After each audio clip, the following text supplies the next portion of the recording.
এরম ওয়েদারে লং ড্রাইভের মজাই আলাদা। আর আমাদের ডেস্টিনেশন ছিল সেদিন তাজপুরের কীর্তি রিসর্ট। কাকে ডাকছিস? হ্যাঁ বাবা, কাকে গান? নমস্কার ম্যাডাম, ওয়েলকাম টু কীর্তি। এটা হচ্ছে ওদের ডিলাক্স রুমস। তো চলো ফার্স্টে এই যে this is how the room looks. বাহ, ওয়াশরুমও বেশ বড়। তারপর আর কি লাঞ্চ করে স্তোবানের জেদে হার মেনে বৃষ্টিতে সুইমিং পুলে নামতে হলো।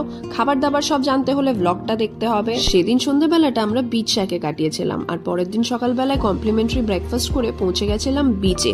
আর ওয়েদারটা তো দারুণ স্বাদ দিয়েছে। এত সুন্দর ওয়েদারে নিরিবিলি বিচে সবাই খুব মজা করেছে, আর বাচ্চারা তো স্পেশালি দারুণ মজা করেছে।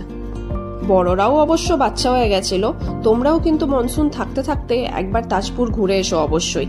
বিচ থেকে ফিরে সবাই সুইমিং পুলে ঝাঁপ দিল। সুইমিং পুল থেকে উঠে তো খিদে কাকে বলে, খেয়ে দিয়ে রেস্ট নিয়ে আমরা চলে গেছিলাম লাল কাঁকড়া বিচে। এখানে আমরা কিছু দারুণ শটস নিয়েছি, সেগুলো সব দেখার জন্য তোমাদেরকে পুরো ব্লগটা দেখতে হবে।